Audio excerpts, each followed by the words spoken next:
Cheers, everybody. Happy Whiskey Wednesday. What is up? How you doing, guys? Welcome to the Mash and Drum Whiskey Room on this beautiful Wednesday night. 1 week until Christmas. Happy holidays, everybody. Hope everyone is getting ready for Christmas coming up. People celebrating Hanukkah. It came real fast. But yeah, welcome in tonight, guys. We're going to have a real packed show tonight. This is probably going to be my last live stream from here. At least until I get back home. I'm heading to New York on Friday. I'll be there at my mother's house. I'm probably going to go live from there. Probably a couple times. So keep an eye out for that. While I'm in New York, do a little Saturday Night Live from New York or Wednesday Night Live, wherever I can. Unfortunately, Wednesday night next week is actually Christmas, so probably won't be going live on Christmas, but maybe I'll pop on Christmas Eve or the day after Christmas or something just to see how everyone's holiday was. So, like I said, packed show tonight. The star of the show being this guy right here, the Kentucky Owl, Batch 9. I want to thank Andrew Bolin, one of my patrons, for coming in and helping me get this bottle. So thank you to Andrew. So let's go in the chat, see who's here so far, see who's popping in. We had our amazing pre-gamers in really early as usual, guys. You guys are amazing. Richie Z, Trev Wilson, The Wrench, Christopher David, the Bourbon Buddies is in the house. Tim Gargis, Victoria C, how you doing? Rebecca Page is here. How are you? Dark Meat Chicken. He popped in to say hi. He couldn't stay tonight, though. Matthew McNabb. Let's see. OG Brick 420. How you doing, buddy? Thanks for coming in. We also have Jason Coates, my doppelganger. The other Jason C. What's up, man? Who else we got coming in? Cap and Make It Happen. My buddy John from Texas. How you doing? Spencer Mavs in the house. He's working on some blending. Awesome. We're going to be doing some blending tonight, guys. Donald Rance is in the house. We have Fight for Sound is here. Brian Brennicky, Mike Meyer. Let's see. Nicholas Falagio. Thanks for coming in, buddy. Another valued patron. Thanks for coming in. Brian Brennicky as well. Jim Muller. Joseph Brazo in the house. David Horton. Good evening, sir. Andrew Spirell's in the house. Everyone pull up a stool in the whiskey room. Radislav Traps, he's in Jamaica tuning in. Yeah, man. I know that was terrible, but whatever, I tried. David Hatton is here. How you doing, David? John Turner. Karen B. Ford is here. How you doing? Coming from Tennessee. Travis Waller's in the house. What is up? Big Sexy. Jimmy Jazz. Rick Haskew's in the house. How you doing? Yo, yo, yo, he says. Another valued patron. He's a legendary drummer. Brandon Weiss is in the house. Eric Wade is here. Hope you're settling in California, buddy.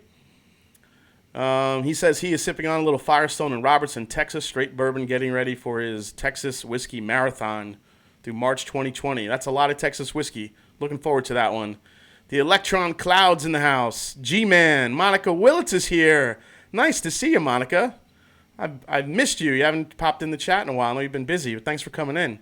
Eric Evanson is here, my whiskey den. Halden Kirkwood, Patrick Fulmer, Emily Chambers. My goodness, you're all coming in. Nick Foles, Brett Colombo. Hello to you all. I'm getting the night started with some Balcones French oak, because you guys know I love this stuff, or as they call it, Froke. The House voted to pass the tax break to extend into 2020 for Texas distilleries, I think just yesterday. It's going to move on to the Senate. I know that's really not what you want. You want this to extend as far as you can. It's a small win, a small victory. Hopefully this goes on. If you're from Texas, if you love Texas whiskey, contact your local state representatives and help them stop. Tell them to stop this 400% increase on Texas whiskey if it goes through, because I just, a lot of people will lose jobs and a lot of distilleries will close, I think. So raise the glass to that. Go on, fight the good fight. Cheers. Tell me what's in your glass, guys. Cheers.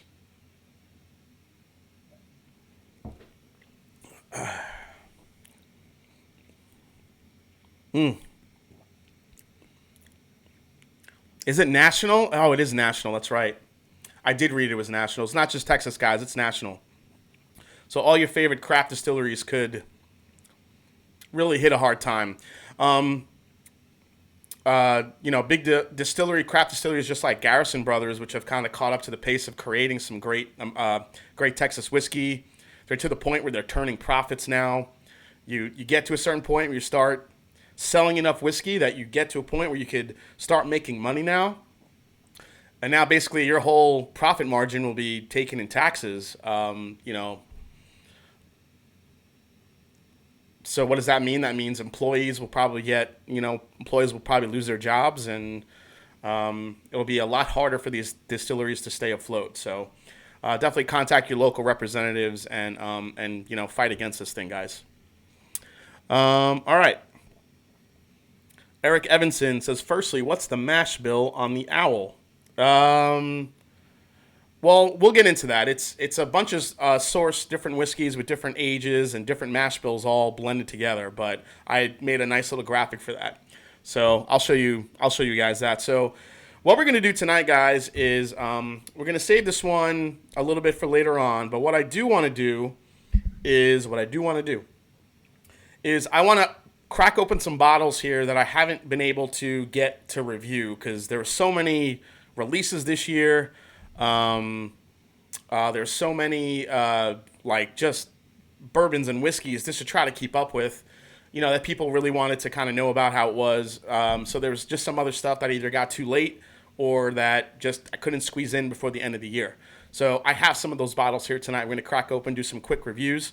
Victoria C says, oh, your sample came in today, so that is what's in my glass. Oh, awesome. I sent Victoria C Lot 40 Cask Strength 12. Let me know how you like it. So this will be the star of the show. Also, what I want to add is my beautiful decanter is empty. The Paradiddle 1 blend that was created months ago is gone. It came out amazing, so I'm trusting you guys. Whoever wants to throw in a super chat tonight will have say in what will go in the next blend. I'm going to write them down. The whiskeys, they have to be a bourbon or rye or an American whiskey. We're going to keep these in here. I'm going to keep a list. And then towards the end of the night, we're going to blend it together and see how it comes out. As long as there's room in the bottle. I'm only going to do like little 1 ounce pours to get as much as I can in the bottle. So that'll be fun too. But first, I do want to, as I normally do, want to give a thanks to, I got some new patrons this week. John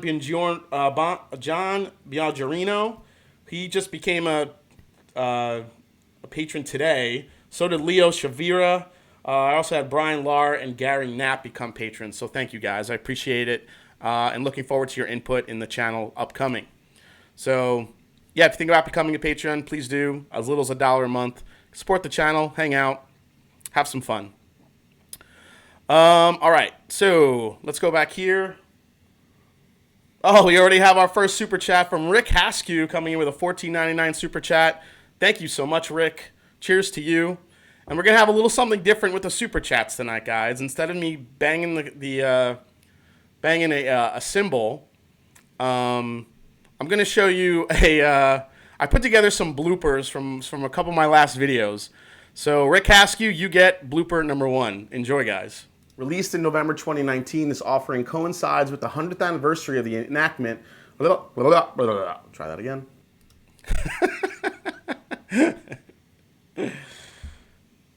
Yeah, so for every super chat, we'll get a nice blooper tonight. So I hope you guys enjoy that.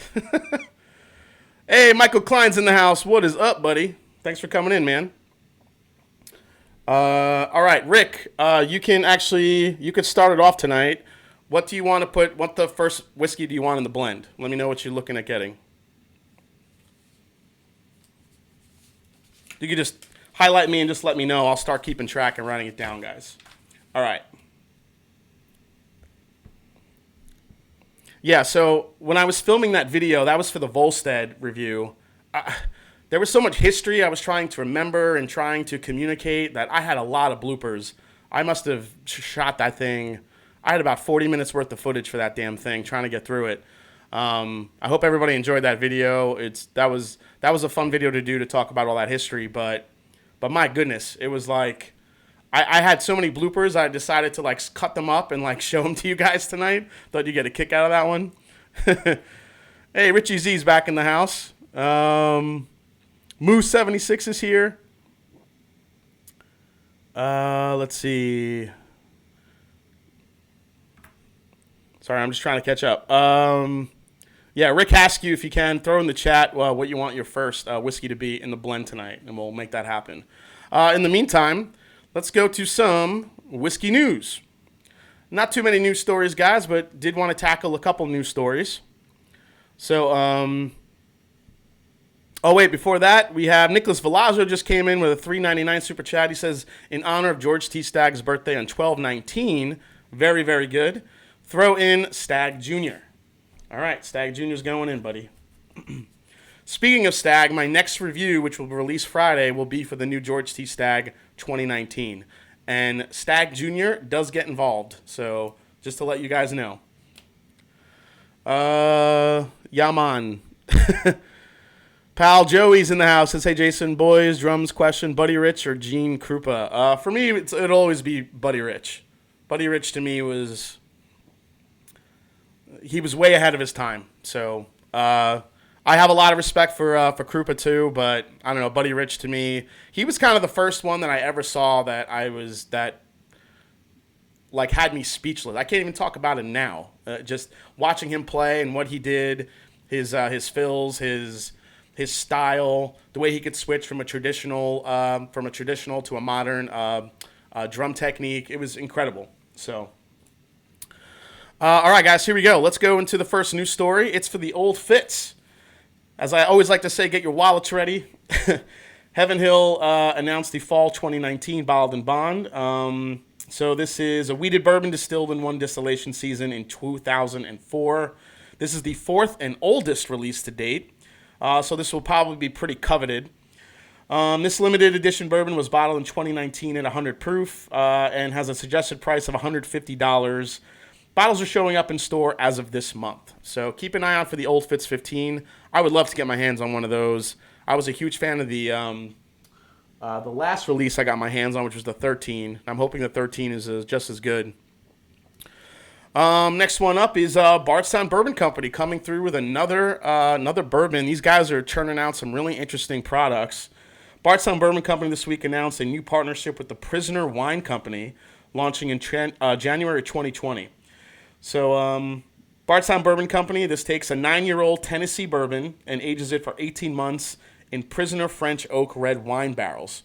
So this release will hit all the Bardstown Bourbon Company markets in January.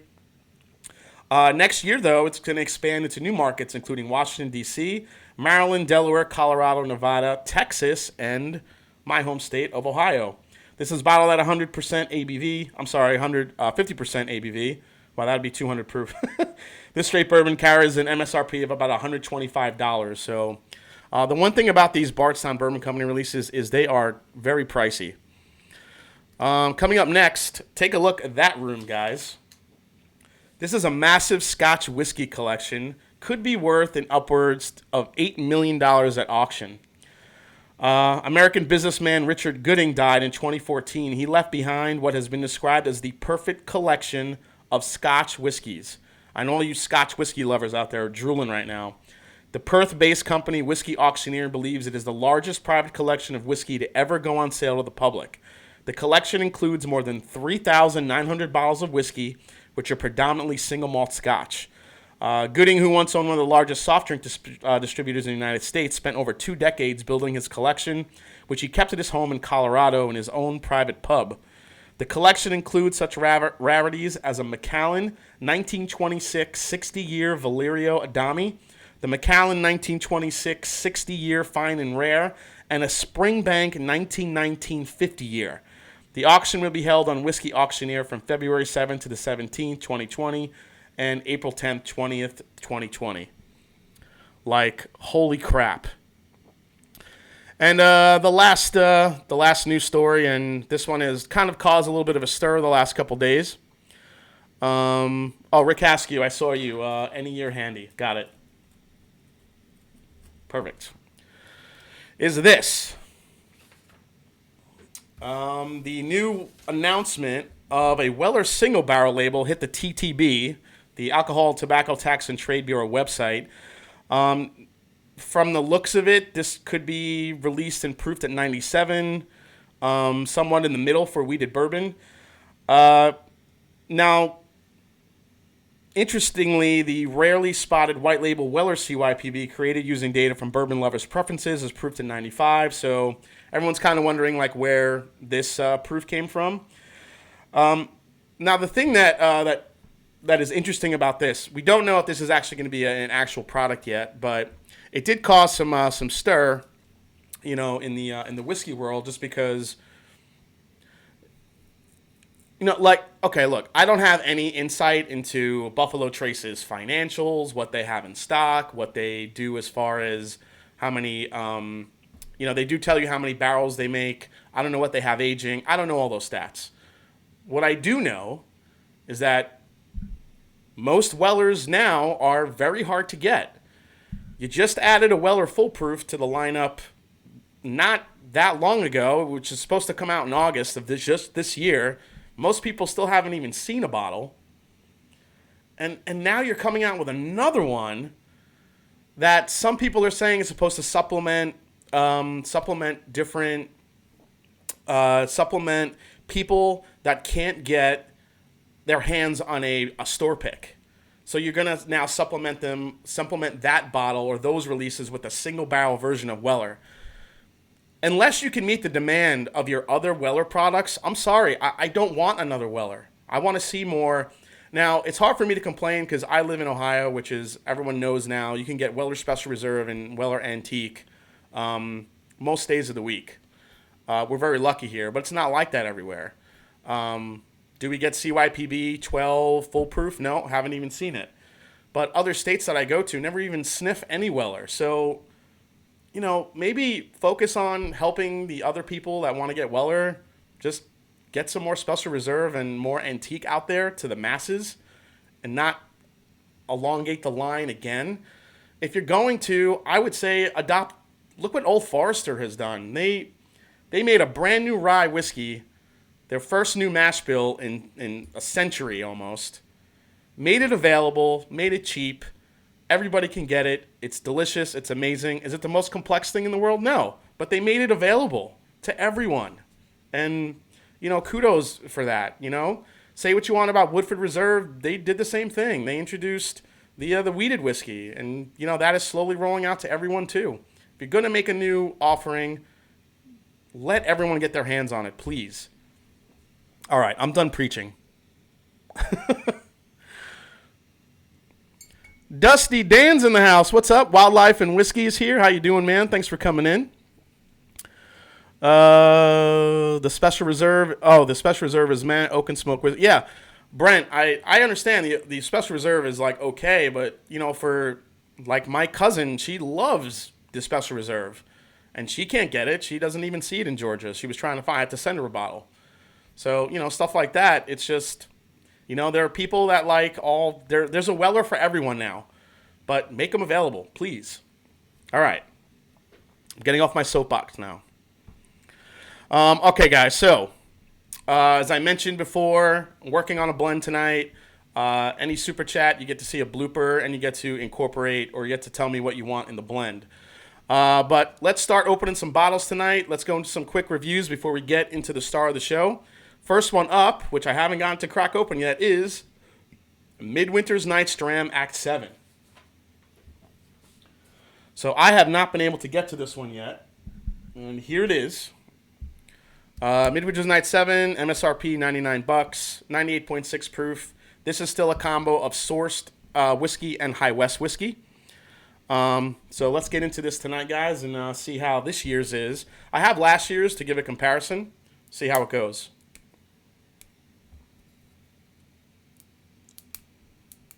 Let's see. I should have probably took the plastic off this damn thing.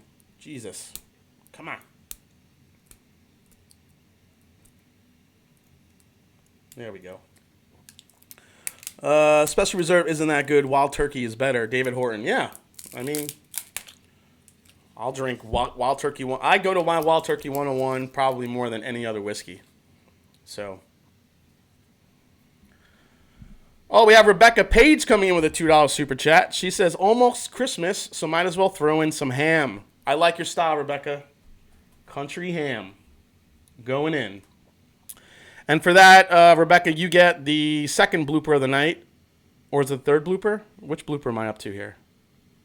It's the third blooper. Here's the third one, guys. Check this one out. Oh, no. Wrong one. Hold on. Here's the blooper. Then enforce the 18th Amendment after... I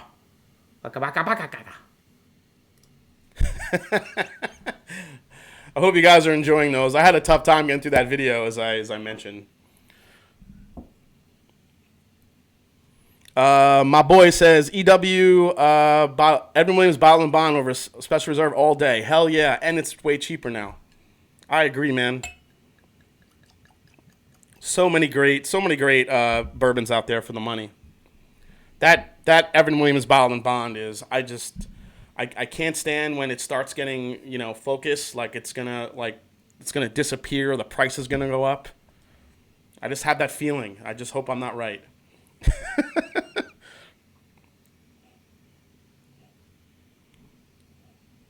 Patrick Fulmer's drinking some 2017 Double Rye. Trev Wilson, these bloopers are going to get funnier and funnier as the more I drink. Yeah, they probably will. I have some more. I have like 11 bloopers I made, guys, so I have plenty. Like I said, it was a long night. All right, so you know what? Let's pour last year's and do a quick comparison here. So this is last year's one. This is Act 6. Now, a lot of people weren't too crazy about 6. They said it kind of was missing a layer of flavor that's normally present in Midwinter's Night's Dram. For a person that has tasted Act 5, I could definitely say that.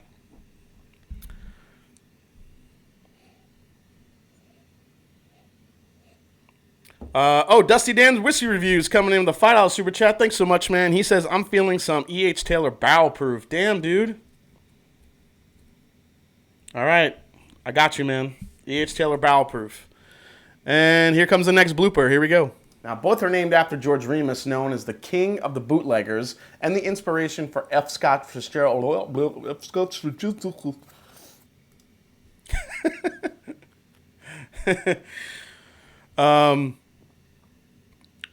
Yeah, when you're sitting in front of a camera and you're just kind of being stupid, you just kind of make those noises and just say stupid crap. It's kind of funny.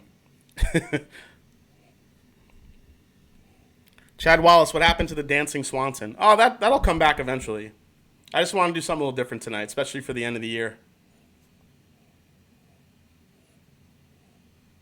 I mean, these smell actually pretty similar. Obviously, this was just opened, so it's got a little bit more of a kind of a. I would say it's a little bit richer of a flavor profile. I'm not really sure how much the air kind of contributes to that a little bit.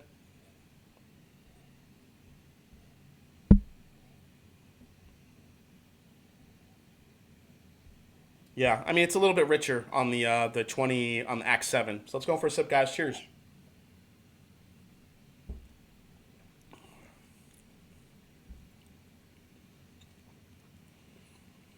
Oh, wow. I actually got like some cherry licorice on the palate on that one, like straight away.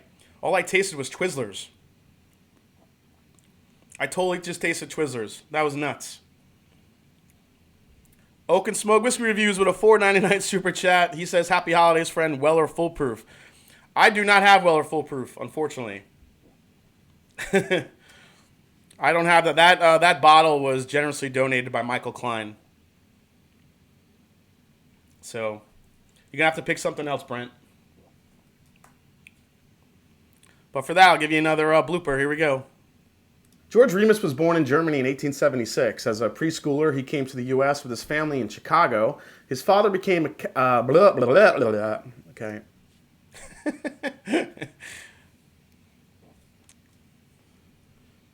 Let's compare it to the one from last year.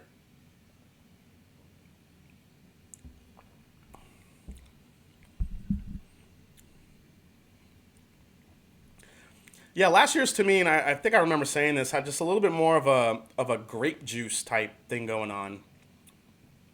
You know, it's finished in French oak port barrels, so it does have that spiciness that I love. But yeah, the one from Act 7 here is delicious.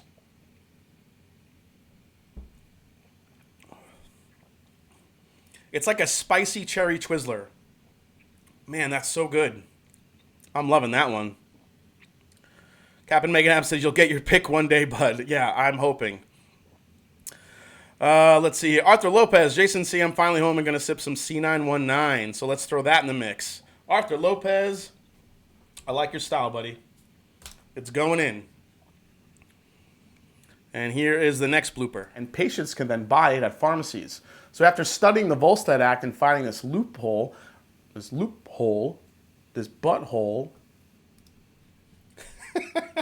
that one might be my favorite. Monica Willits, this is an awesome live. I'm so glad to be here. Oh, thank you so much for coming in, Monica. Oak and Smoke says Stag Jr. Oh, he wants Stag Jr. too. Okay. I'll do two different ones. I'll do batch 9 and batch 12 in there. Perfect.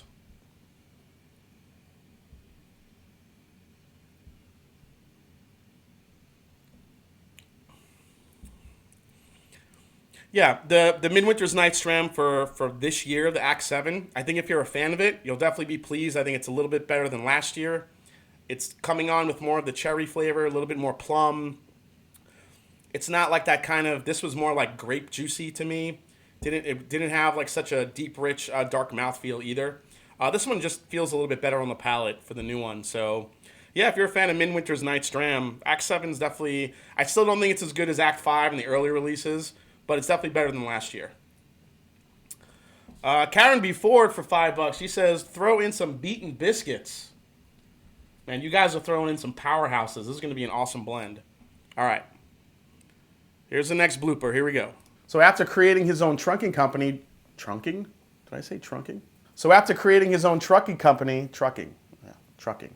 So after creating... Yeah, I couldn't get through that line, so I just like cut them all up and put them together. It was crazy. All right. Let's kind of put those aside. And let's go to the next one, which is one I picked up in Texas. And that one is the Sagamore... Oh, that's the wrong one. Here it is. Sagamore Spirit Cognac Finish. Joseph Brazo for $5 says, throw in some butthole. Joseph, remind me what butthole is. Are you telling me to throw Jephthah in? I'm not putting Jephthah in it.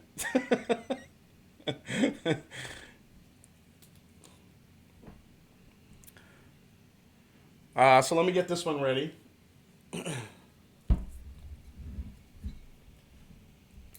So originally, the Sagamore Spirit Cognac release was a distillery-only release last year, and this year they made it available. They released it to the rest of their distribution channels, so wherever they can get into. I think this is coming to Ohio soon enough too. Ohio's got Sagamore this year, so get a nice pour of that one. Let's see. Yeah, I agree the High West was better before being sold. Yeah, I agree. Oh, Remus. Okay. Yeah, let's put in some Remus. Got it. John Turner says, happy holidays. Let's add Booker's 30th. Damn. You got it, man. All right. Let's play another blooper here. Here we go. Now, while in prison, George Remus told another inmate that his wife had his power of eternity. Little did he know... Eternity? All right. All right, guys, so here's the info on where is it? The Sagamore Spirit. This actually won 2019 Denver International Spirits Competition, double gold. This is their straight rye whiskeys finished in French cognac barrels. So... this is one I have not tried yet, so I'm looking forward to this one. ADHD Fishing. Hey, what's up, buddy? Coming in with a $5 super chat. That owl deserves a proper patriotic cork pop. Oh, it will, man. It's going to get a hell of a cork pop. Malta to Montreal. What's up, man? How dare you wear that hat after Labor Day? It's actually light gray. It's not all the way white. Oh yeah, we're gonna give it a big America. All right, so let's go to the nose on the. This is the. Oh, where'd it go? Here we go. Let me take a look at the bottle, guys. This is the Sagamore Spirit cognac finish.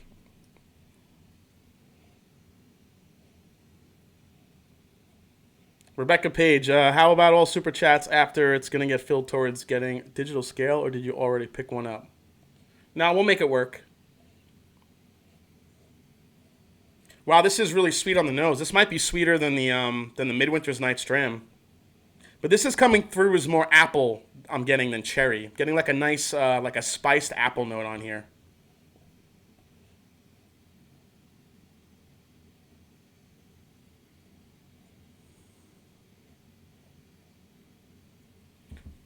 It's like this sounds weird. You ever smell like a you ever go into like one of those like candle stores and smell like an off candle, like a weird candle, like an apple scented candle. That's what it smells like.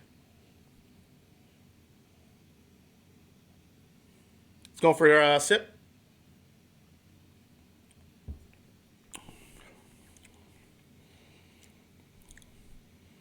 Oh, I like that one. That's nice. That actually tastes like spice apple on the palate, too.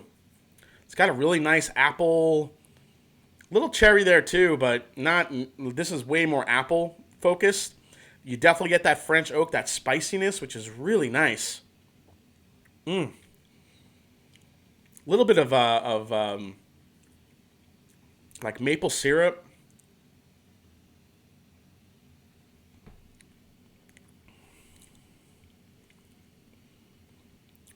Yeah, it's very breakfasty. Like if you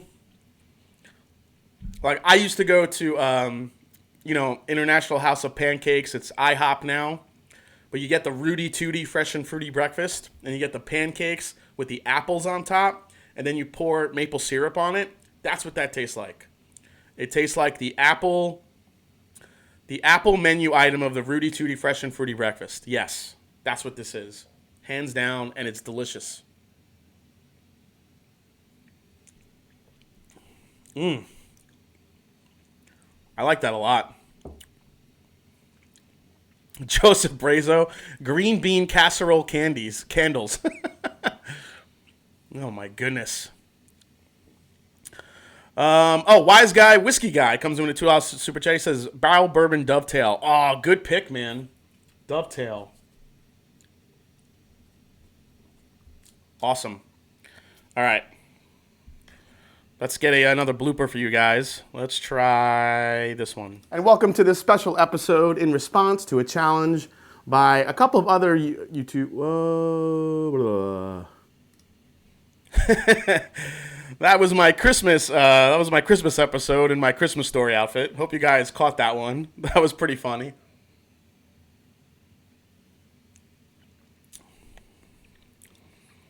I like that one a lot. I'm a huge fan of the port finish Sagamore Spirit. That I got the port finish actually as a Dusty Dan was kind enough to send me a bottle of it because he lives in Maryland. So and I was in New York when I got it, and my freaking mother drank half of it. She loved it. This one I might like even better. It's got that more of a spicy finish. It's not as sweet. I like that a lot. All right, Sagamore Cognac. I like that one. If you like apple pancakes with some spiciness on it, then you're going to love that bottle. It's really good. Hey, Brian Walsh is in the house. How you doing, man? Thanks for coming in tonight. Settle in. Let me get some water. You know I'm going to say it. What's next? Okay, now we're going to move into... Those were the ryes I had. Now we're going to move into a few bourbons before we get into the Kentucky Owl. So... Coming up next is this one. So this was kind of the enigma of the ones that I had tonight. So this is David James Bourbon. This is the gold edition, and I had been seeing these in a bunch of places with all these different awards, accolades on them. So, oh, the Sagamore is $70, Rebecca. The MSRP is about 70. Brian Brennicky comes in with a $5 super chat. He says, "Need some rye in there. How about some Pikesville?" I like your style, Brian. Pikesville rye is going in. Victoria C says, "Glad you were able to get that Sagamore cognac." Yeah, I was really happy to get it. So, all right, David James Bourbon. Now, this is definitely sourced. So this is distilled in Tennessee. Let me look at my notes here. This is distilled in Tennessee and aged in both Tennessee and Kentucky climates. This happens to be 8 years and 10 months old, in American white oak barrels, lightly filtered. Not really sure what lightly means. Mingled in Kentucky in a small batch of 25 barrels and then hand bottled in Kentucky. So, I don't really know what to expect with this one. Is it going to have the Dickel flavor to it? Is it, is it Dickel juice or... That sounds terrible whenever I say that, but... Woo, America! That was the low-key America. I'll give a really big one for the Kentucky Owl. Don't worry, ADHD fishing. Now, this one I kept seeing on the shelf, and I had a couple people tell me that it was really good stuff. So doing my research, this is from the Old Georgetown Distillery. And what they do is apparently there's 4 owners here. There's a group of 4 guys. And I think what they're doing is they're sourcing their own grains and they're picking their own they're picking their own water, whatever it may be, and they're having somebody distill it for them. And then I think parcels of it are aged in Kentucky, parcels of it are aged in Tennessee, and then it's mingled together in Kentucky in smaller barrels. Well, I'm sorry, a small batch of 25 barrels, and then it's bottled in Kentucky and then sent out. So it'll be interesting to see how this one is. So let's go on the nose and see what we get first here. Yeah, this smells like Dickel. Right off the bat. Hey, what's up, Wheels? How you doing, Brandon? Yeah, this is definitely Dickel juice. You could definitely you could taste that Flintstone vitamin on there a little bit, that minerality that it has. Chad Wallace, no occasion. I'm sorry, man. Turn the bottle face front. There you go, G-Man. I'm going to close up of it. David James Bourbon. 111.2 proof. 8 years, 10 months old.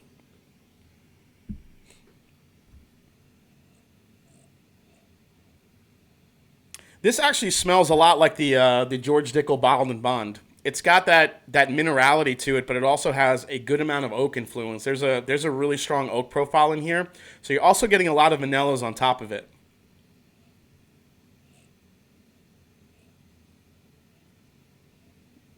Jason Coates.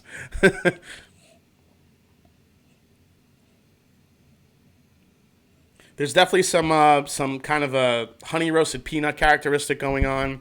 I think when George Dickel and when that type of Tennessee whiskey gets a little bit of air in it, I think the minerality to it turns a little bit more to a peanut flavor.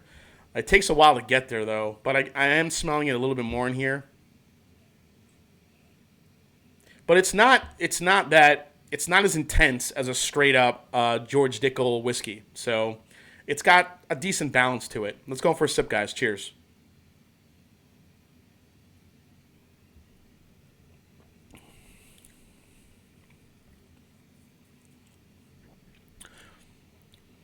Wow, that's actually really sweet. That's not what I was expecting on the palate at all. I could see why a lot of people like that. The George Dickel minerality that you smell at first it just hits the front of your tongue ever so slightly, and then you just get this pure like vanilla caramel bomb that kind of hits you. It's very sweet. Not a crazy finish here, but let's go for another sip.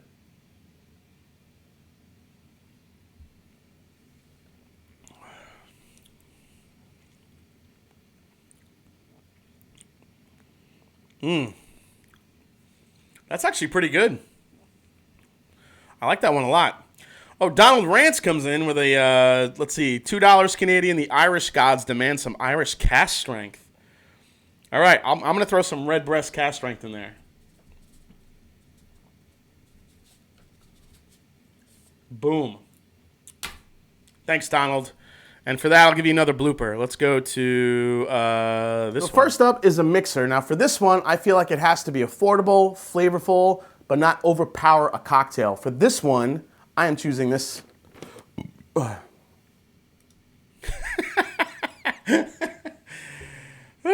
Give you a little burp there. Hey, Daniel from Whiskey Throttles in the house. What is up, buddy? Oh, did I miss Robot Scott? Is Robot Scott's in the house? Hey, what's up, Robot Scott? Thanks for coming in, man. You missed some funny bloopers, but hopefully I'll get to play some again. And a lot of Dickel jokes. Yes, very good, Monica. That's exactly what he missed. Let's go for another sip of this one.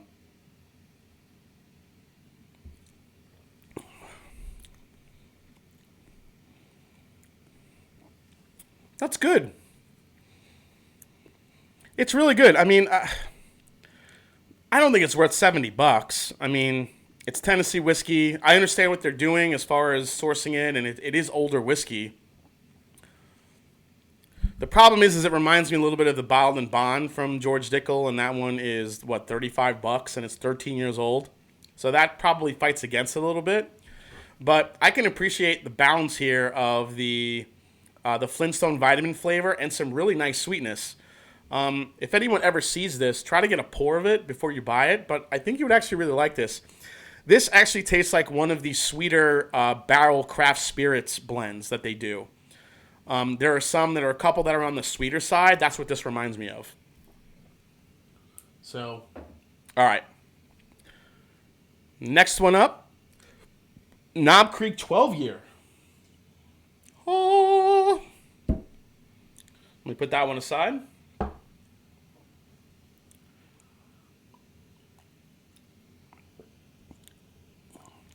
Rebecca Page says, every time I say like that one a lot, everyone has to take a drink. I probably do say that a lot, yeah. Jason, I've always thought you were a perfect professional. These bloopers are killing. I thought you were a bourbon robot. Yeah, I mean, that's the bloopers are part of the fun because, you know, nobody gets to see how I'm, you know, because I literally like write stuff out before I do a review and I try to think of what I want to say, and some of it is written, some of it's off the cuff. So, yeah, I definitely hit a lot of bloopers, and I wanted to show you guys a little bit of that tonight. So I thought it was really, really funny. Hey, Alan, the whiskey friend's in the house. Jason, what a night, 25 whiskeys later. What's up, buddy? Alan from the Whiskey Friend. He's been celebrating his 1,000 subscriber, and that happened right here last week, guys. We got Alan over the hump to 1,000 subs. His channel's growing really quickly. He had a little bit of a celebration live stream. Cheers to you, Alan, the Whiskey Friend. Thanks for coming in, buddy. Glad you're celebrating righteously. Nice. All right. All right, guys, so Knob Creek 12-year. Now, the age statement, the 9-year age statement, went away, you know, some years ago here, the 9-year. But now it's back as a 12-year, nice big bold age statement here, 12 years old. This is a small batch. It's 100 proof, and the MSRP for this is about $60. And this is available now. I don't know how long this is going to be around. But I will say this, though, about Knob Creek limited releases. Those things stay around like a fungus. They just hang around. Every time there's a Jim Beam limited release, you see those things on the shelf for years. So take limited release with anything with Jim Beam with a grain of salt because, and, you know, I'm not hating on it. I think that's great. I think You could still walk into a couple of stores and buy the Knob Creek 25th anniversary, which was released years ago, and you could still find it. The Distiller's Cut, which is probably one of the best bargains on the shelf, is, that's a limited release, but that's still hanging around. The Jim Beam Repeal Batch was a limited release. That's still hanging around. So if you still have hopes of maybe finding this one day, you probably might still have a chance at it. So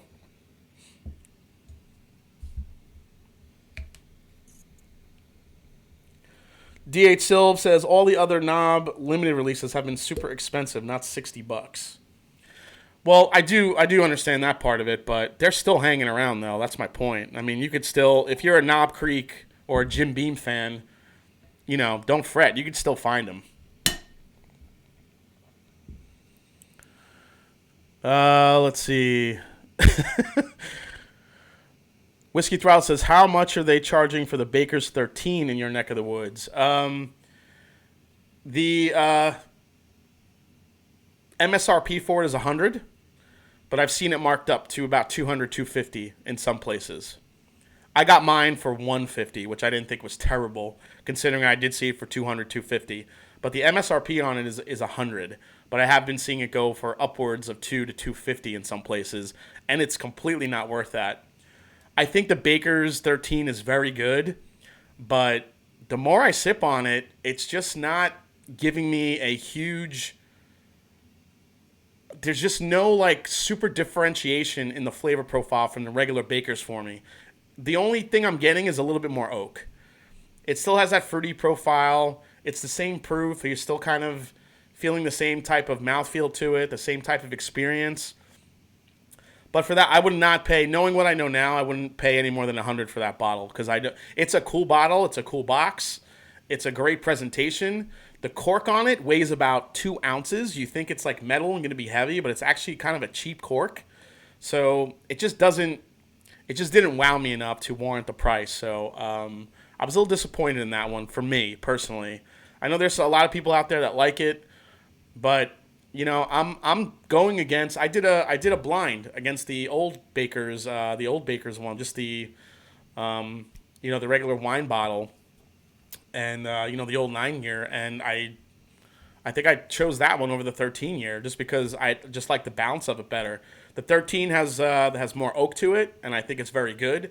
I just don't think the flavor profile of it warrants the price hike. Michael Klein, have you had Old Elk? Yes, I have. I'm a big fan of Old Elk. That was the old MGP distiller, went to Old Elk and started blending some really great stuff. Old Elk actually just hit Ohio, so it's really good stuff. My Bourbon Journey says, I really enjoyed the 12-year knob, but I'd prefer the single barrel, and if you can get a store pick, even better. Okay. All right. All right, guys, after this one, we're going into one more whiskey, and then we're going to the Dixon, into the Kentucky Owl. Trev Wilson, I love Baker's, but it's just not different enough to justify the price. Yeah, I was talking to Trev about it.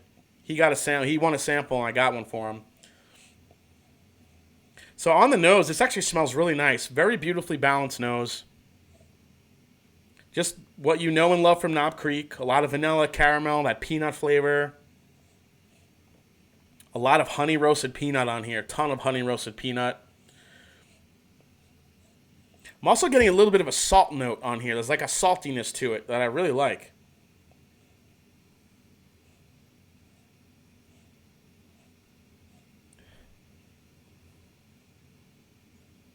Oh, Drew Bolin, thank you so much, man.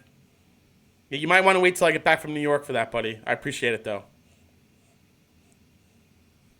Yeah, this is sweet, oaky. It's just a very beautifully balanced bourbon. Really great for a 12-year. Let's go in for a sip. Here we go.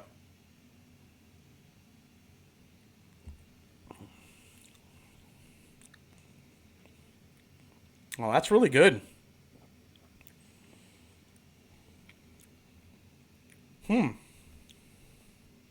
This is way sweeter, I think, than some of the other Knob Creek single barrels. This Knob Creek single barrels to me are a little bit more oaky than this. Go for another sip.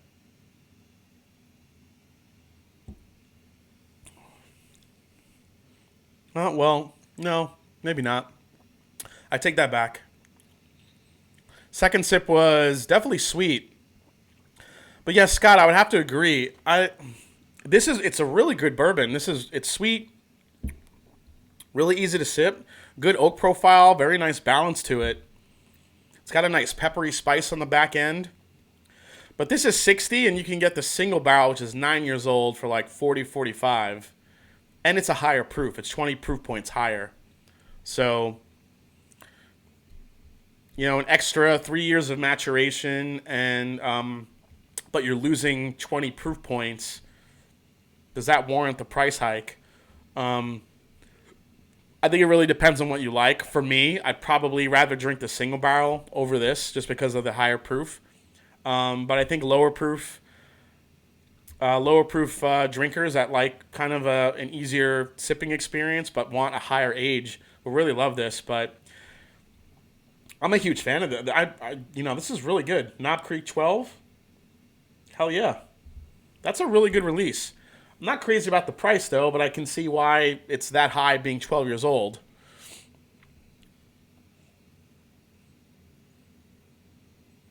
Todd Kwarzinski says, good balance, tastes like Red Hot's candy. Yeah, there's a ton of cinnamon on it. I totally get that, Todd.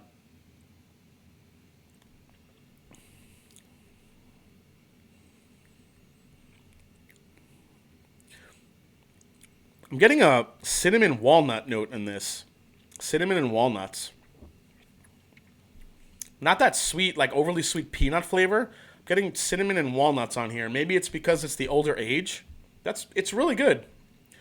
But, man. This one's kind of one of those, this one kind of puts you in a conundrum because of the price point, but it is 12 years old. So it's like you want to taste it.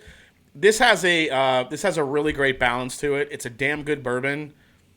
If you're a Jim Beam fan, I think you would really like this. But if you're on a budget and you're happy just paying, 40, 45 for the single barrel, then that's probably you're probably fine sitting right there as well. You're not missing too much out on this. But if you're looking for a little bit more age in a Knob Creek and something a little bit with more balance, a little bit more of an oak profile, something a little bit different, I think this is offering a little bit more sweetness, a little bit more of a sweet, nutty character. And I like that a lot about this one. Let's see. The KC 12 year is really... Yeah, I agree, Scott. It is really good. But yeah, it's hard. When these big distilleries do these releases like this, they're a victim of their own success because they have so many good options already in their portfolio that it's hard to warrant the price. Then it just becomes FOMO. Like, you don't want to miss out on this because it's 12-year-old bourbon, which at $60, when you think about it in today's market, is an actual bargain.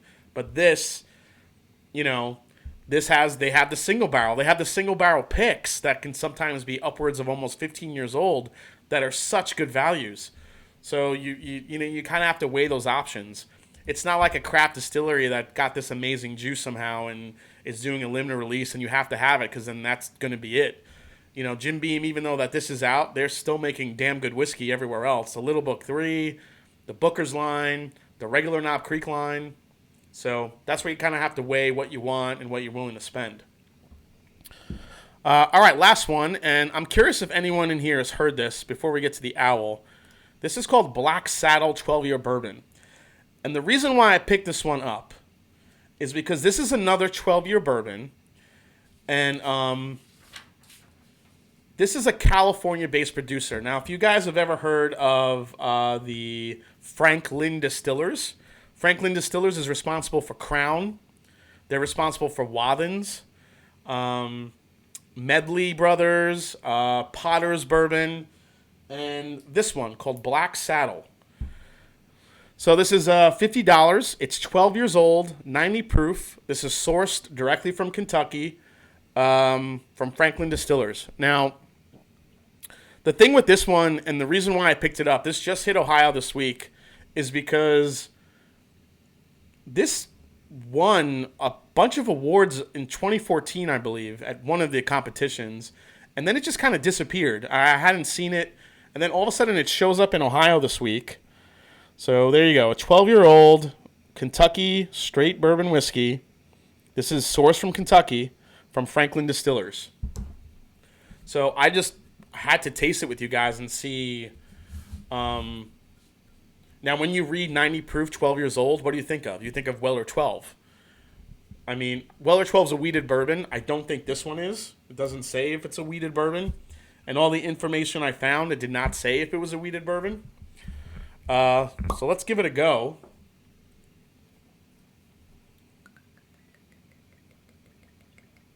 Then right after this, guys, we're going into the to the Kentucky Owl. Let's see. What you guys saying in the chat? I've had that 12-year American whiskey, but not the bourbon. Okay, DH Silv, cool. Oak and Smoke, major letdown here, Jason, at the Mash and Drum. Oh, so you've had this, Brent? Yeah, that's being 12-year bourbon, 90 proof. Let's see how this one is.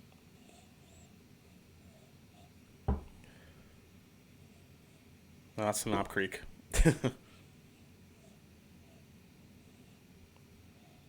Smells nice on the nose. It's sweet enough.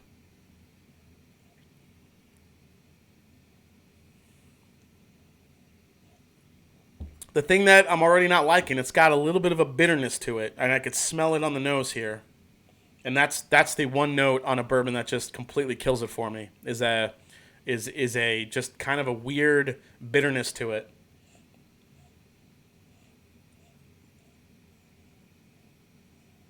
There's like a milk chocolate note I'm getting on here. Little pecan note. Your usual caramels, vanillas, they're present, but nothing's really jumping out of the glass here.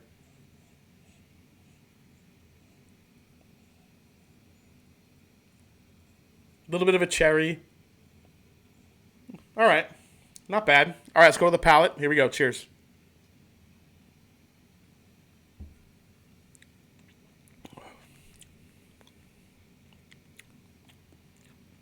What the hell?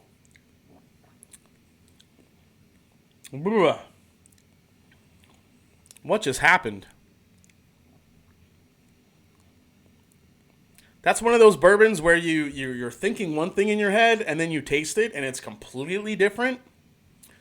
I do want to address one question here. YW, I think, in the chat. He asked me how Toogie's invitation was from Booker's. It's an awesome batch, man. Toogie's invitation, that is one of those Bookers that smells way different than the palate, and it's glorious. It just has a really great flavor profile to it. So this has kind of typical bourbon notes on the nose, but when you taste it, it's like drinking cotton candy. And I can't get another note. I can't get past it. Let's go for another sip.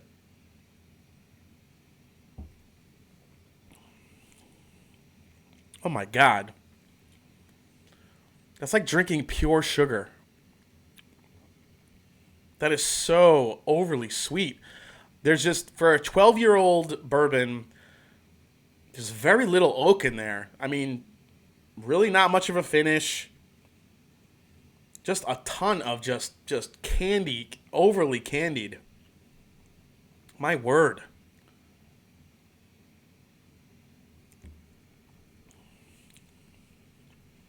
Yeah, I mean, I think this is good for, someone that wants no finish and no oak profile and just wants to drink pure candy. Then this could be it. Yeah, not my thing. You spend $50 hoping that the 12-year bourbon would be pretty good. It's okay. Just it's not my flavor profile, but I could see somebody liking that who just wants really, really just a lot of sweetness. But yeah, for me, that's a no-go. All right. It is time for the Kentucky Owl, baby. Batch 9. So I'm going to tell you a little bit. Oh, wait, first, let's see. The Whiskey Friend comes in with a super chat, $5. He says, or €5. Hey, buddy, cheers for the 1,000 shout out. Love your stuff, buddy. I appreciate that, Alan. I'm really happy for you. Really glad you. I was talking about this on his channel today during his live stream that, hitting that 1,000 subscriber milestone is a big thing for whiskey tubers because so much, so many more doors open up for you as a YouTuber. You can start doing super chats. You can get monetized. You get some more features opened up for you. So, the first 1,000 is always kind of a special thing. So congrats. I'm going to do another blooper here. Let me see which one I'll pick. I'll go back to the first one in case anyone missed one. Here we go. Released in November 2019, this offering coincides with the 100th anniversary of the enactment. Try that again. That one really cracks me up, man. All right. So everyone get close to your speakers because you're about to get a big ass America. Victoria C. Oh, the cast strength is so amazing. I'm still smelling my glass. Thank you, Victoria C. I'm so glad you like that. It is a phenomenal. Canadian whiskey. It is so good. Canadian rye, I should say. All right, here we go. You're about to get the best America ever. I still don't think I could do it as good as ADHD fishing, but I'm gonna try. All right, so let's get this here. Let's tilt the mic up. We'll put this here. Get a nice cork pop. Here we go, guys. Ready? Do it with me. America! Yeah, baby. There it is. That was for you, ADHD. All right, so here we go. Fresh Glencairn, Kentucky Owl Batch 9. Now, while I'm pouring this, I made a nice little graphic for you all. First, before we go to that, Todd Korzinski, I passed on the Kentucky Owl here during Alabama ABC Pappy launch day, $2.99. I chose Little Book Chapter 3 and Baker's. Little Book Chapter 3, I definitely agree with. Baker's 13. Listen, for me, some people really like it. I was a little bit disappointed in it. Loving the bloopers. Michael Klein. ADHD Fishing America. Hell yeah. The Mash and Klein coming to a YouTube soon. All right. So I made a nice fancy graphic for you guys to look at to give you some information about this one. So here it is. So I'm going to pour this out right now. I'm going to get a good pour of this one. Kentucky Owl Batch 9, released in October 2019. This is made from a blend of bourbons using 4 different mash bills. 15-year-old, 2 14-year-olds, a 12-year-old, a 7-year-old, and a 6-year-old. The bourbon is bottled at barrel proof. This is 127.6. This is the highest released from the brand to date. Only 10,314 bottles available across several markets in the U.S. And here it is. So that was my fancy graphic. Hope you guys liked it. I spent a lot of time on that one. I was having a lot of fun with it. Arthur Lopez comes in with a super chat. He writes, holy shit, C919 is incredible. This bourbon is unlike any bourbon I've ever had. You were right about the 15-minute Bloom. Merry Christmas chat. And to you, Little Book 3 in the blend, please. You got it, man. Cheers to you, Arthur Lopez. Little Book 3 in there. Nice. You got it, man. And I'll give you another blooper. Here we go. Ready? This one's for you, Arthur. With the 100th anniversary of the enactment of the Volstead Act, which ended up being prohibition. It's today's review. Oh, God. You could tell there I was getting really frustrated. Kilco says, Whiskey Tube Unite. Thanks so much, man. Cheers. Todd Korzinski, do you have any other Kentucky Owl bourbon batches? No, I don't. I've tried some. I can't say some. I've tried one. I believe it was 3 or 4. And I did not think it warranted the price, so I've kind of hedged away from getting one. I think you guys have heard the story before, but if not, I'll tell a quick recap of it. I was at a store in Kentucky, and it was kind of when I was starting my journey into buying a bunch of bourbons. I was there. I think it was like the first time I went to Kentucky. I did like a road trip, and I'm like, I'm gonna go buy everything. And I went into a store, and all of a sudden I knew what Kentucky Owl was. I didn't think I would actually see them. Somebody put the box on the counter for a whole case of Kentucky Owl. I was like, oh my God, this is it. This is going to be the one like big get I find. This is going to be the unicorn that I find here in Kentucky. It's going to be the Kentucky Owl, whatever batch it was. I'm going to get a Kentucky Owl bourbon.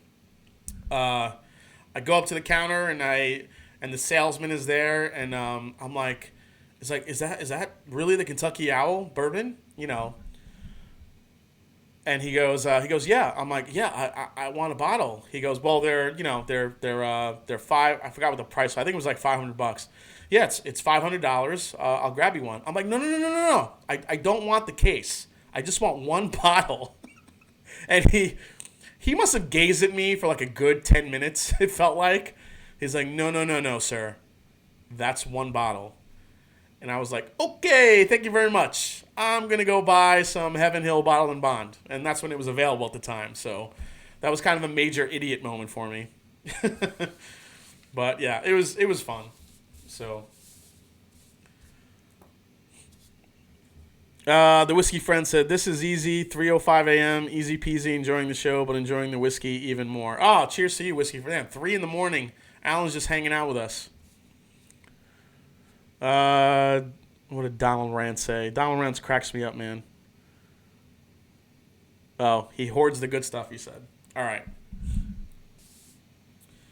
right, so as I mentioned, guys, Batch 9 clocks in at 127.6 proof. This is the highest proof that's been released for a Kentucky Owl batch. Bourbons from barrels aged 6 to 15 years old, all batched together. A little bit of information from Dixon Dedman. He writes, this is the most robust Kentucky Owl batch I've ever created. It may be the most flavorful liquid ever bottled for the brand. To me, it's a bourbon monster in the best way possible. I hope it's something both serious and casual whiskey drinkers appreciate. So, as you know, Dedman, he kind of brought the pre-prohibition label back to life for Kentucky Owl. He's been doing some great blends.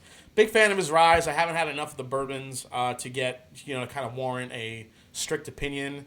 A big step for them was Confiscated, this year. That was kind of their first national release. So, I think Kentucky Owls, they're growing fast. But I think Dixon's, his ability to blend is what kind of separates him and kind of makes these bottles kind of special. So, let's go for the nose and see what we get, guys. I'm excited. Here we go.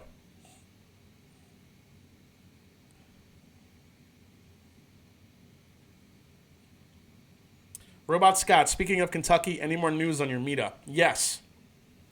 So I am having a meetup in the springtime in Kentucky. My plan, I'm looking at April-ish to do it. And it looks like I'm going to do it in Louisville. Because I would love to do it at Bardstown Bourbon Company, but there just isn't enough around to warrant people to get there, have some drinks, and then move on and get back to their hotels. So I am scouting a few different locations, but I am planning on having some really cool swag there for everybody, as well as I'm trying to work with the best location I can to get some drink specials, and obviously a great place with a great bourbon selection. So stay tuned.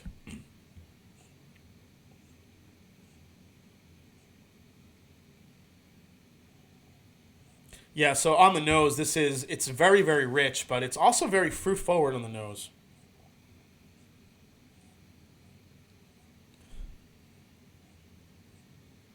There's a very bright cherry note here. Trev Wilson, best believe I'll be there for in-person moderating. Brent, yeah, I'm actually looking at that location, so... yeah, I was kind of I had mixed feelings about Confiscated. It was okay. I did not think it was worth 150 at the price point that it was. That's just one of those. I realized it was kind of a national release. I just thought the price should have been better for that one.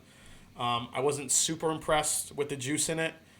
But a lot of people liked it. But for me, it just kind of wasn't my thing. But I think for a national release, for your first kind of big release like that, I felt like it should have been priced at somewhere that's more available to the common whiskey drinker instead of kind of putting it out of that price range.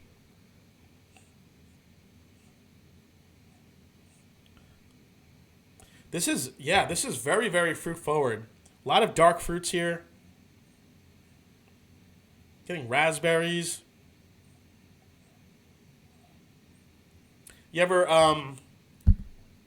cook down like to make jam? You cook one down in sugar. That's what I'm getting on the nose here. Like you cook like the base of a good jam, like strawberry or raspberry, blueberry. You kind of cook them down in pure sugar to make that jam, and that's what it smells like on the nose. There's a deep, rich caramel note here. So take that jam, drizzle some caramel on it. I'm just building like a great dessert for you guys here.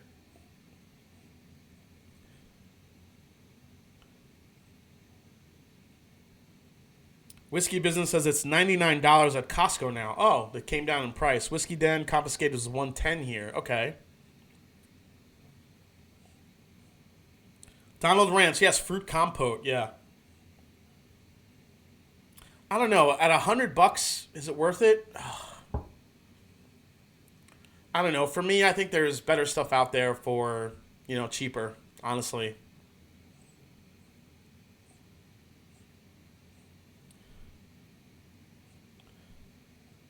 Man, this is so fruity. There is so much like dark sugar, dark fruit, like covered in sugar and caramel coming out of this glass. So far, I could keep nosing this. It really comes in nice. There's a nice honey aspect to it. Tons of vanilla. But the dark fruit, sugary, like Donald Rand said, kind of that fruit compote note is just exploding out of the glass. It's really nice. I'm going to kind of whip some air into this real quick and then see if anything else opens up. You definitely get that oak influence. Oh, yeah. As you get deeper. Oh, man. It's pure vanilla extract in there.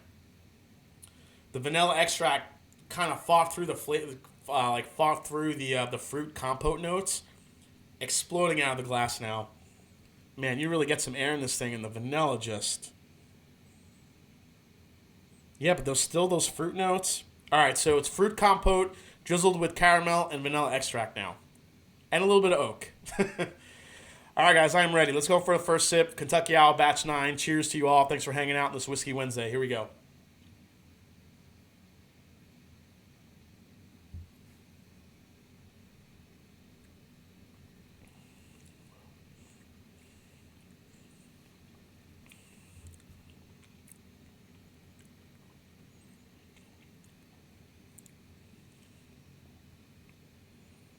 That just took me on a fucking ride. Holy shit.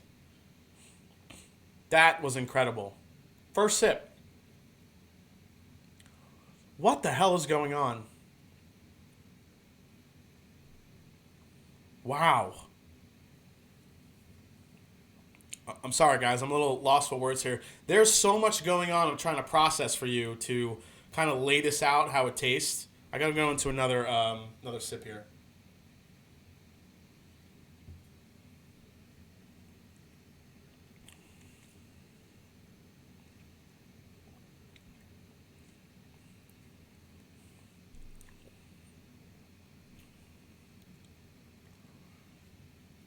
All right, the thing that's really throwing me off is the very end of the finish on this one. So this is what happens: you take a sip, the proof point and the that prickly like spiciness on a great bourbon kind of attacks the very front of the palate.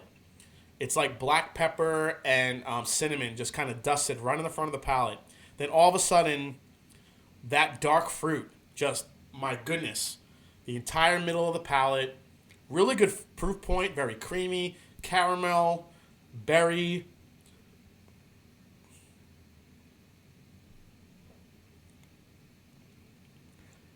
The craziest thing though is like when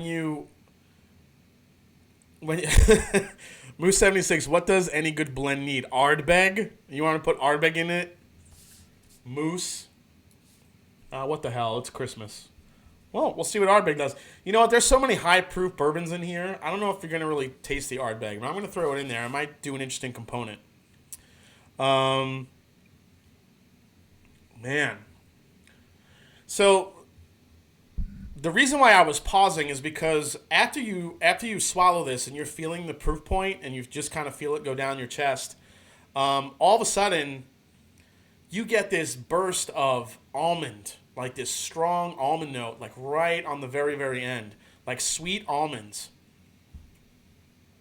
And it just sneaks up on you. It's not present. It's not there like really in the beginning, but it's like you swallow it and then you just kind of sit there. You're like, oh, this is really good, and then all of a sudden, boom, it just comes out of nowhere.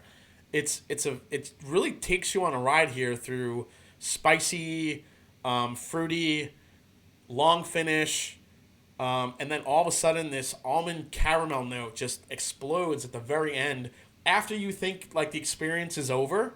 If that makes sense.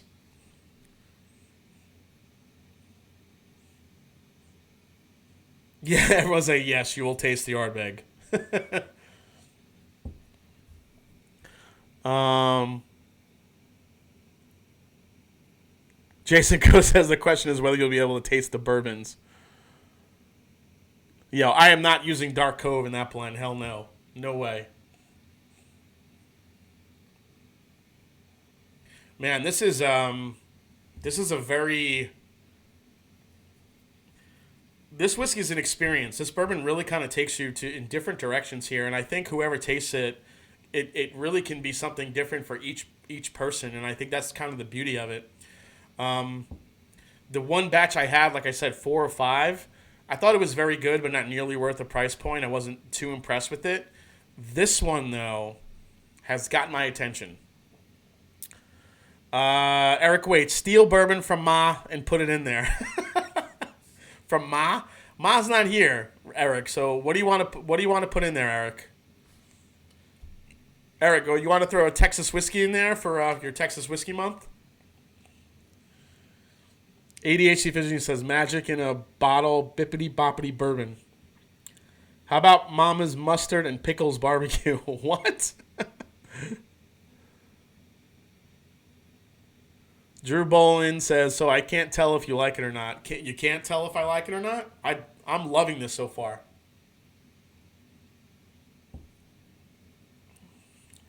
Oh, man.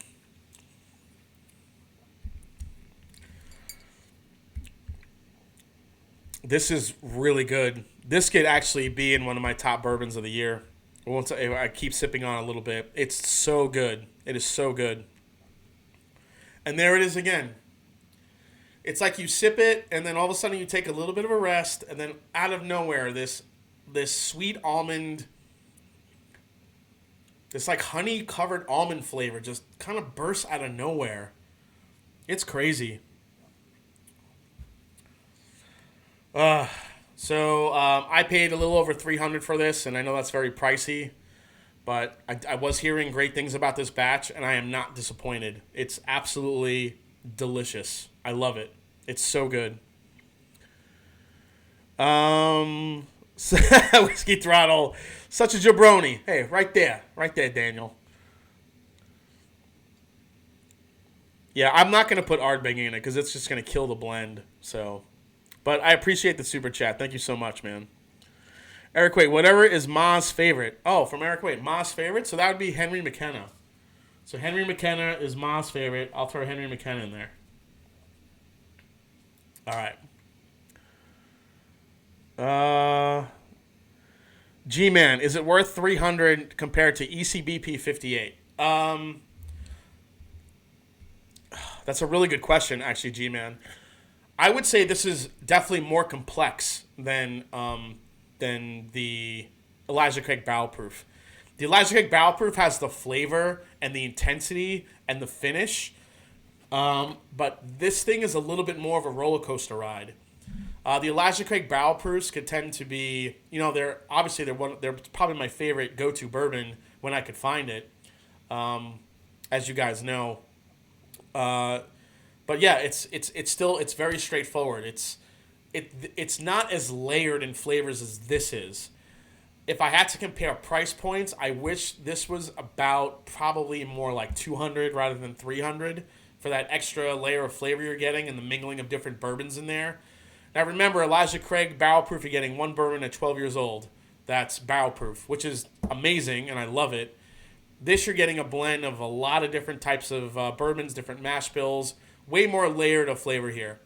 So, do I want to pay $300 for this? No, nobody does. I don't want to put this in a $300 tier. Do I wish it was cheaper? Hell yeah. But if you're stripping the prices out of it and just going by flavor, this is way more layered and way more complex than Elijah Craig Barrel Proof is. But with that said, Elijah Craig Barrel Proof will still be one of my favorite go-tos, along with Old Forester 1920 and Rare Breed and stuff like that. Patrick Fulmer comes in with a $10 super chat. Thanks for all the great shows. Put some of your best 1792. You got it. You know what? I'll put my blend in there. That'll be awesome. Michael Klein, $10. Jason is the man. Love my CYPB. Oh, good job, man. Glad you like it.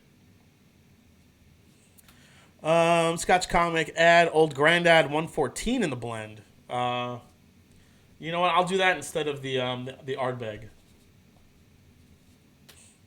All right. Let's go for another sip here.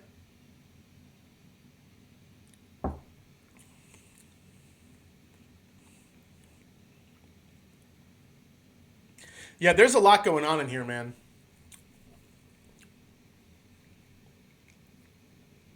It's so layered in flavors. I mean, I can't. I'm not gonna say go out and get this. It's $300. But if you really love bourbon, if you really want to taste some really layered flavors and something very unique and something that kind of challenges your palate a little bit, this one is really good. Whiskey Throttle, who is going to release the first impeachment bourbon limited release? Oh, God, who knows? All right.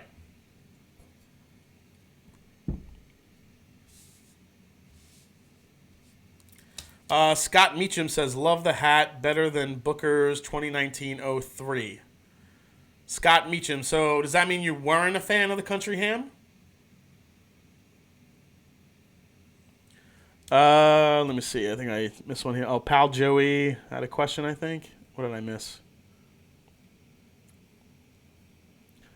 Is it worth $500, $800 in New York? No. Do not pay $500, $800 in New York for this. Do not.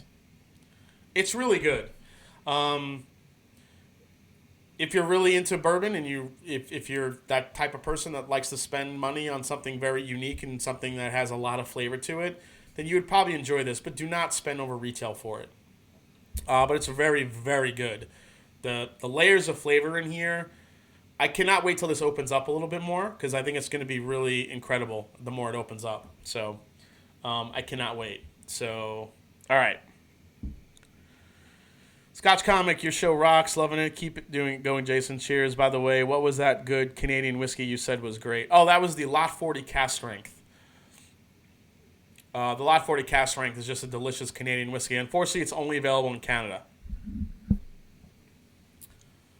Oh, Scott Meacham said he loves the 2019-03. Yeah, it's really good. Somebody already called out to put in the Country Ham, so we're definitely going to do that. All right, guys. So, here we go. So what I'm going to do is I'm going to move the table out a little bit here. I'm going to make some room.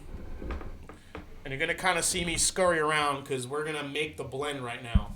So no more entries for the blend. We have 1, 2, 3, 4, 5, 6, 7, 8, 9, 10, 11, 12, 13, 14, 15 whiskeys in here. So I think that'll be enough to fill this. This should have a nice proof point on it too. And while I'm doing that, I'm going to sip some of this. So first whiskeys is batch 12 and batch 9. So let's grab those.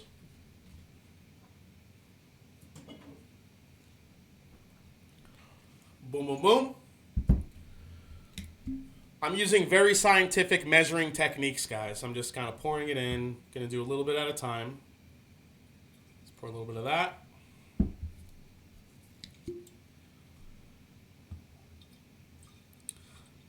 By the way, guys, no spoilers, but batch 12 is ridiculous from Stag Jr.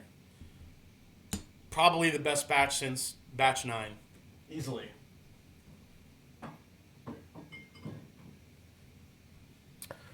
All right, let's see. Whiskey Throttle, what you want to trade? You want to trade something? Okay, so we got that. We got Thomas H. Handy. Where's that one? Oh, it's right next to me, right here. Thomas Handy is going in.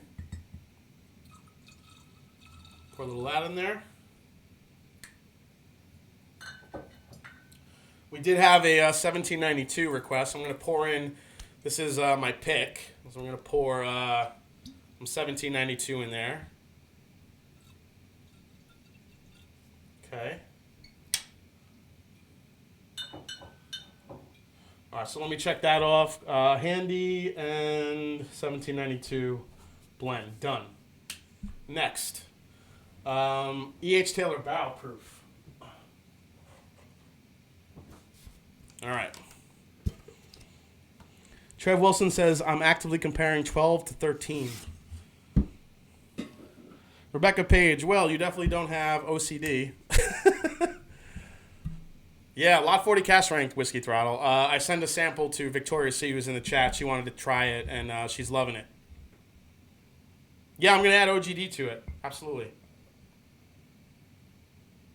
A little Elijah Craig Barrel Proof here. I'm sorry, not Elijah Craig. Colonel Taylor Barrel Proof. Nice. This is the 2018 one, which was my Whiskey of the Year last year, my Bourbon of the Year. I absolutely love this one. Okay. So let's cross that one off. Let's get the C919.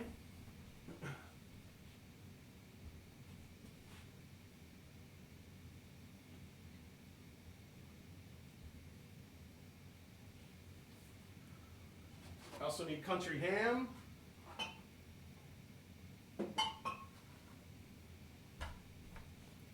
All right. So we had a request for Country Ham.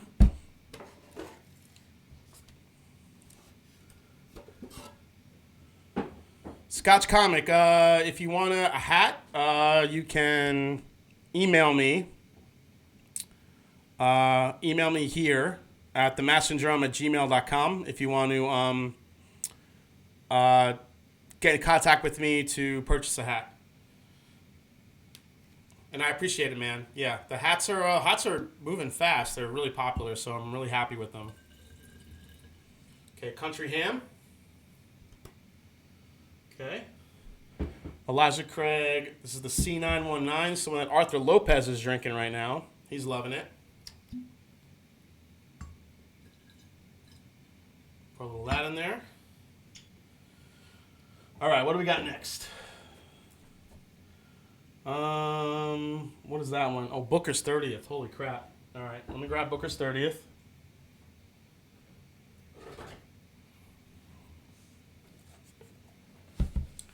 There's not really a, it just has such a beautiful package on the Booker's 30th. I love it. I shouldn't say beautiful package, right? All right, here we go. A little bit of Booker's 30th in there. This blend is serious.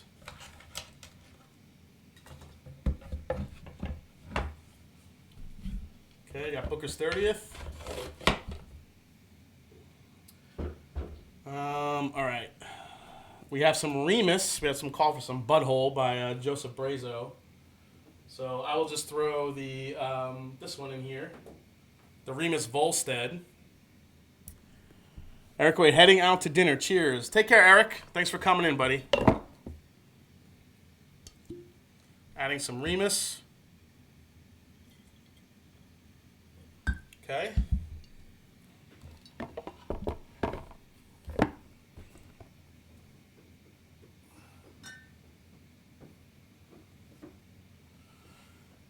All right, got that one in there. All right, Dovetail and Pikesville are next. So let me grab those.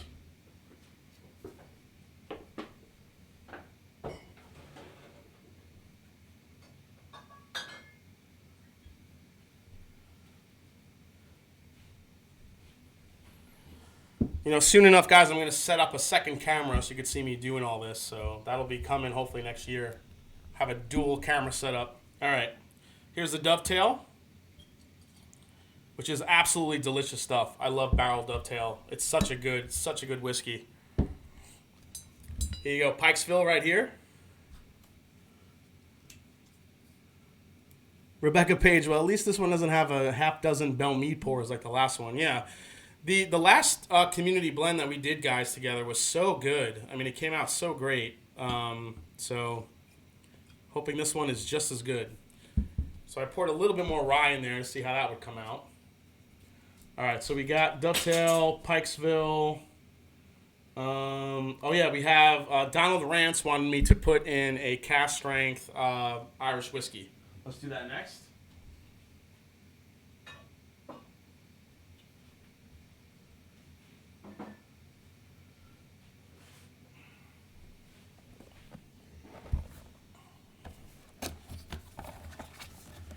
Drew Bowen says, no way, Kentucky Owl for 150. Drew Bowen, are you talking about the confiscated? Guarana Hernandez, Dovetail was, I believe Dovetail was about 75 or 90 bucks, I think. The barrel craft bourbon stuff is usually kind of pricey. But Dovetail is the one that I've had, each release has been just delicious. So here we go, guys. Redbreast, 12 cask strength going in the blend. Nice. Starting to get a little full in there, but looking good. YW, that Remus history was insane. They need to make a movie about him. Yeah, well, the character, some of the characters in The Great Gatsby was based on Remus, on George Remus. So it wasn't like a complete biopic about him, but it was some of the character in there was kind of based on Remus a little bit. Captain Make It Happen. Actually, still got some of my paradiddle coming up in my Advent. Nice.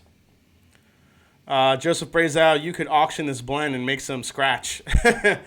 I'm actually going to let it sit, and then after the holidays, when I come home from New York, I'm going to see how this turns out. I'm going to open it up on a live stream and then probably give out some samples to all of you out there to see if you like it. So that's the idea.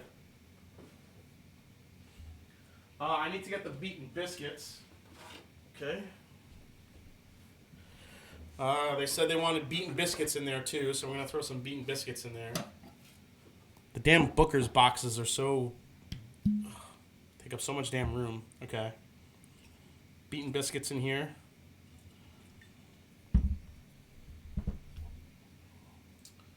All right, got that one. Dovetail, that one.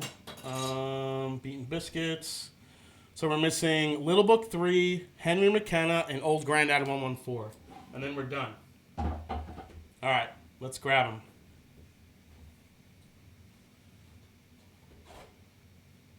Little Book 3.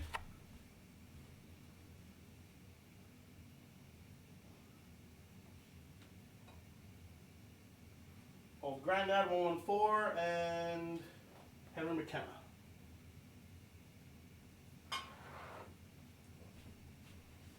All right. All right, guys, the blend is almost complete. You have to try some now so you have a comparison. I am gonna try this a little bit. I'm gonna kind of tilt this upside down and get it a little bit to blend and see what it tastes like so far. But it's awesome. We got all the whiskeys in here. Good amount of Little Book 3. I'll put a little bit more in there. All right. Henry McKenna. I think I have an open one upstairs, but I'm not going to go upstairs and get it, so we're going to open up this one. This is my mother's favorite bourbon right here. Henry McKenna. She loves it. She stockpiles this stuff, which is, I think, it's just hysterical. All right, Henry McKenna. And then we're going to top it off with OGD 114.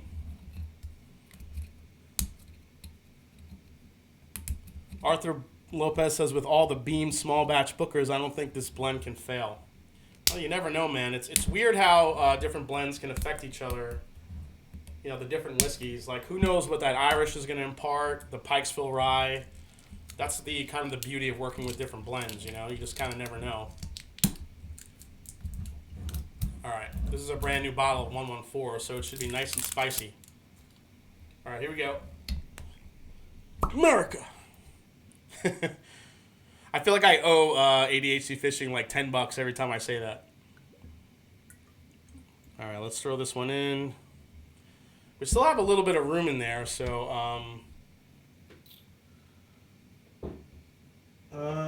I'm gonna throw in, just for me, I'm gonna throw in some Knob Creek 12 in there because I thought that was well, no, there's enough. There's enough beam in there. What do I want to throw in? You know, this needs a turkey. I'm gonna throw in a turkey. We gotta get a turkey in here. So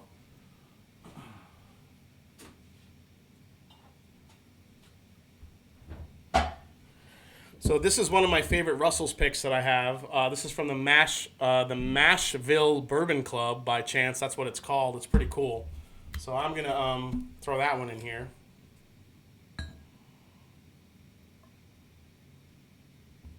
And then we're gonna top it off with a little bit of Kentucky Owl. Why not?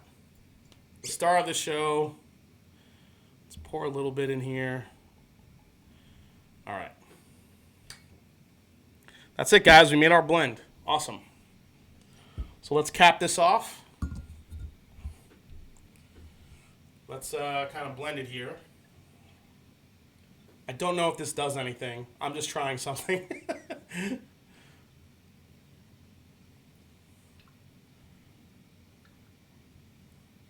Oh, Drew Bolin said William the Weller. I could have, but I felt like I needed a wild turkey in there. There was no turkey in there. Every blend needs a wild turkey.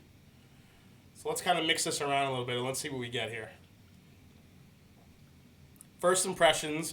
Like I said, this is going to sit a week. We'll see how it goes, and then we'll give away some great samples when I get back from New York. So, all right, let's rinse this glass out here.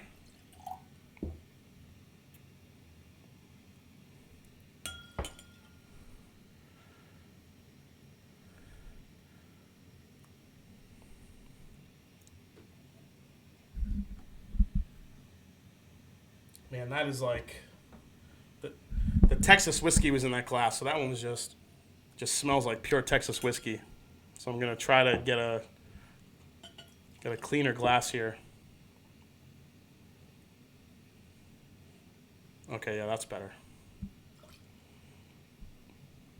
All right, let's pour this blend. Let's see what we got, guys.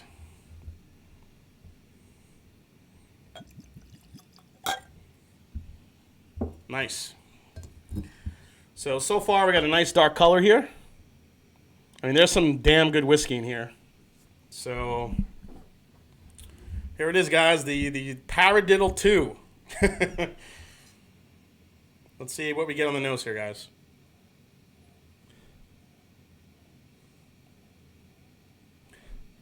You know, it smells like a beam product. It does. It smells like a lot of like kind of like knob. Like a good like Booker's Knob Creekish, if that's a term.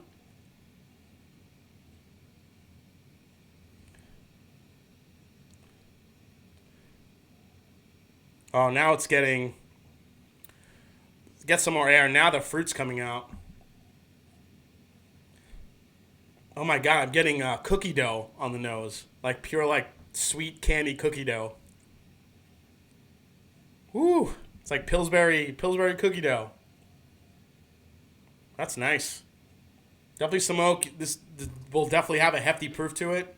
Holy crap. All right, going for a sip. Here we go, guys. Let's see how we did.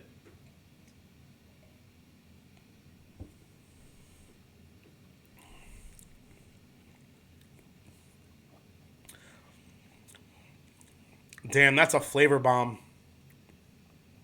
Oh, I just got the cookie dough on the finish. This was like a super like an assault on the palate at first. There was a lot of flavor going on, but on the very end I got cookie dough. Still, that's nice. Go for one more sip.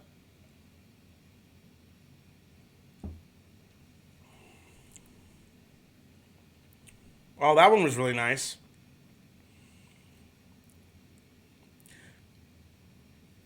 I don't know if it's just kind of my brain, but I feel like I'm tasting the influence of the dovetail in there. Kind of the port finish. There's a really nice fruity sweetness to it. This could become something really good at the end of the day. So we're gonna let this sit for a couple weeks and see what it turns into. Let all those flavors mingles, and we'll see what happens, guys. But thank you so much to you all out there that contributed to this blend. This is pretty awesome. Um, yeah, it's actually so far it's really good, but we got to give this some time because it's you got to give the blend time to kind of mingle in this decanter, and we'll see what happens to it. Um, Before we go, for one of you guys out there, I want to give away a sample of this.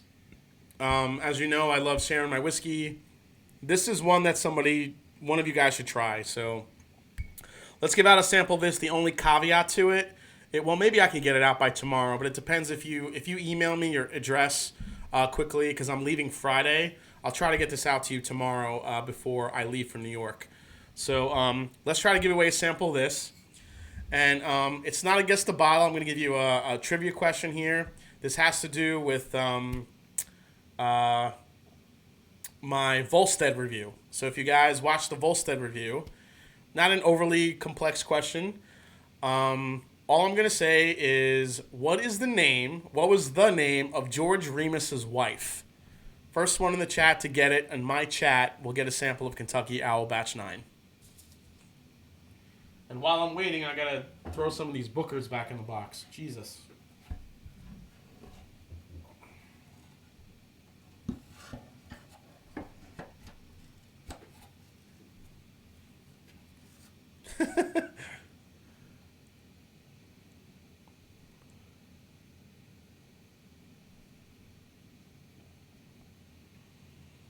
Oh, I like the names here. Claire, Esther, Helen. Oh, Numenium, what's up? I don't think I saw you. Didn't say hi.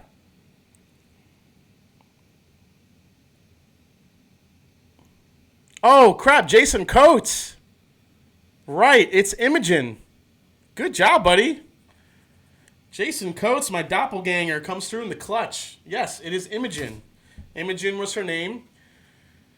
If you guys didn't watch that review, Imogen was his wife, and once George Remus went to jail, he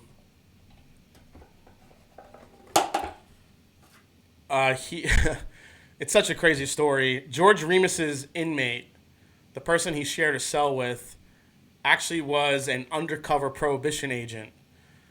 And when he found out that George Remus left his power of attorney all to his wife Imogen, when he got out of jail, he left jail and began an affair with Imogen, tried to have George Remus deported, then he tried to have him killed, and then when that didn't work, George Remus got out of jail and then tried to have both of them killed. He did end up killing his wife. He paid someone to run his wife off the road and then chase her down, and then she got shot and killed. It's a crazy story. If you guys haven't watched the Remus Volstead review, definitely check it out because I go through all the history, and it's just a nutty story. It's amazing.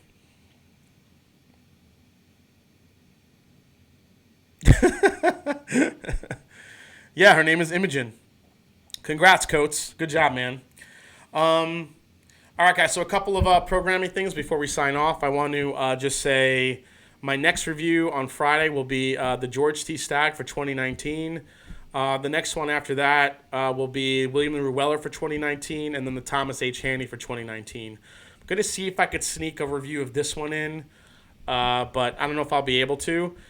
Like I said, I'm going to be in New York for 2 weeks. I'm probably going to go live maybe once or twice, so definitely keep an eye out for it. But with that, what can I say? This has been an amazing year, guys. I can't thank you enough for the support, for everything that you guys have done for me, for the channel, for the whiskey community, for the support. I want to wish you all a very happy Merry Christmas, a Happy New Year.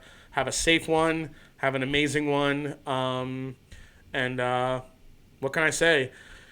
'Tis the season to open some great bottles and share with family and friends. So if you have something rare, something ultra aged, pop those things open, man. Share it with your family. Let everybody enjoy it.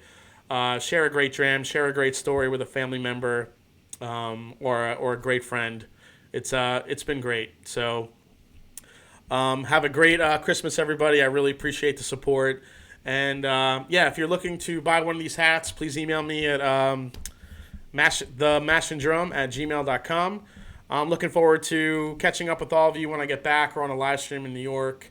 And thanks again to you all. Merry Christmas, Happy New Year, and as I always say, it is not about the whiskey; it's the people you share it with. So cheers. Where is my Kentucky Owl? It's right here. I'm gonna have some more of it, guys. So cheers, and I'll see you next time on the Mash and Drum. Happy holidays. Take care, guys. Cheers.